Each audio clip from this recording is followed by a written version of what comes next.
Hey, good afternoon. Today I'll be talking about some 7 factors that could indicate you might face huge loss in catfish farming. These are indicators that can tell you where you are going presently. You are going to face an huge loss, and I know we are not preparing for loss, to make loss in our business. This is what we invested huge amount of money in. Catfish farming can be profitable ventures, but it also involves risk that can lead to significant losses. So in this video, I'll be telling us about the indicators that you are going to make loss on these on the catfish farming you are about to start up, or you are already in. So let us just go into these factors, and I know this factor will help 1 or 2 people. And again, as you're still watching, you are watching some videos from our online mentorship. If you need our online mentorship on every aspect of catfish farming, make sure that you contact me, and this will be done to you. Sometimes we don't really necessary to waste our time to come to your site. If you don't have the money, we can do an online mentorship, and this will still guide you and will still make huge success in your business. So because of our time, let me quickly go to the number 1 factor, which is the lack of proper knowledge and skill.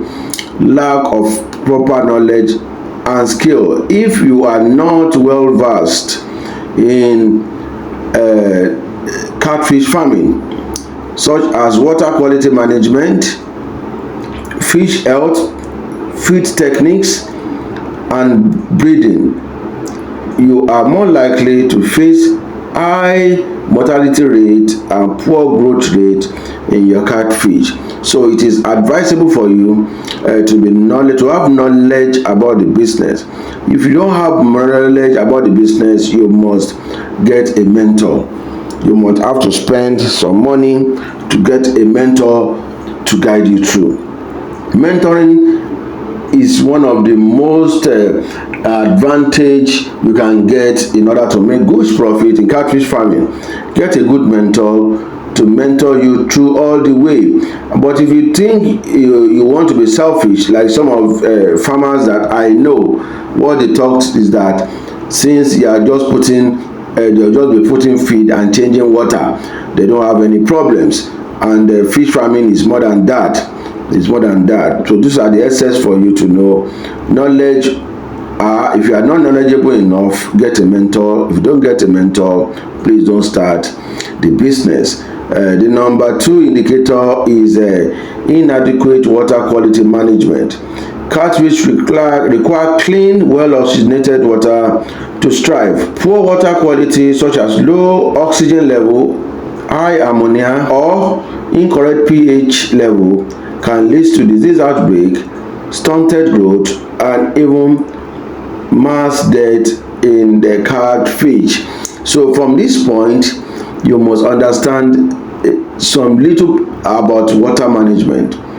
Make sure that your water is not low from oxygen. Make sure that the ammonia is okay, and get a very good pH. If you don't do so, if you don't do your monitoring, the worst thing you can do is to get a kit that can help you out. So make sure that you order for your kit. You can order from us too. This kit to indicate to you if your water are having problems or not. I think with this, you will be scaling through the problem indicating for your inadequate water quality management for the number 2. And the number 3 is improper stocking density. Overstocking fish in the pond or tank can lead to poor water quality, increasing competition for food, and high stress level, which makes the fish more vulnerable to diseases. Understocking may also reduce profitability, as the pond capacity for production is not fully utilized. So there's what we call overstocking and there's what we call understocking. These two factors are some of the indicators that you are going to make loss. You must understand, you must be at the middle. You must be at don't overstock, don't understock. So you must be at the middle. But if you want to scale through all these, make sure that you contact an expert to guide you on your stocking density. Let me quickly go to the number 4, which are the indicators simply defined as failure to control diseases. Catfish farming is sustainable to various diseases, including bacterial, viral, and parasitical infection.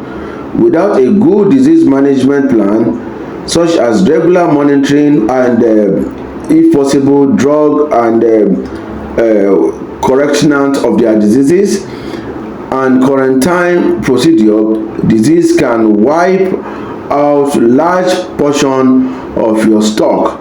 So make sure that you understand when diseases are coming. Make sure that you understand when time to administer or maintain them by medication or any other means. Make sure that you know the indicators of diseases.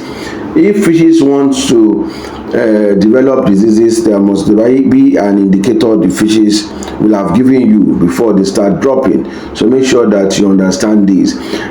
Number 5 is unreliable feed management. Providing the strong type of insufficient quality of feed can stunt fish growth and decrease production. Poor feeding practice such as inconsistent feed times or using low quality feed can lead to poor fish health, low growth, and low market value. Make sure that you understand your feed. Make sure that you don't overdo. Make sure that you don't give you understand the nutritional of your fishes. Make sure that you don't give a fishes that should be eating 2 mm 9 mm as a lot of us are doing. There are a lot of nutritional benefit in them. As we talk about our FCR, you must understand and know the type of feed you have to give them at that particular period for them to do well. Let me quickly go to number 6, which is the market inflation and pricing issues. If you are not prepared for the fluctuation in the market price for catfish, such as sudden drops or change in demand, you may find yourself unable to sell your fish at a profitable price. Overproduction or misjudging market demand can result in financial losses. So make sure that you are trending market demand. Make sure that you know when the prices are coming up and when the prices are dropping. And majorly when the prices are normally coming up are when you notice that there are no fish in the environment. Your fishes normally comes up, so that is the time you need to sell. Because of our time, let me go to the number 7, which should be the last one for today, which is called financial management. Poor financial planning or lack of budgeting can cause significant losses. Catfish farming require initial investment in infrastructural equipment and operational costs. If you are not effectively managing your expenses, such as the labor, the feed, maintenance, you might face financial difficulties. Even farming operators is technically sounded. If your farm managers who you have in your farm are not well sound in farming, they have all signals in maintaining, and you don't really have a budgeting, a planning, a recording for your feed, for your labor, for the maintenance of your fishes, is a signal for you that you are going to make a loss. Sometimes most farmers make profit, but because they didn't have record, they thought they are making loss. Being aware of those factors and taking steps To address them proactively can help minimize your risk of losing money in catfish farming. So from this point, I also understand that these lectures will help one or two people today. So once again, my name is Simeon Odutola Isa Abiodun DTM, your great uncle on this channel. Thank you and God bless you all.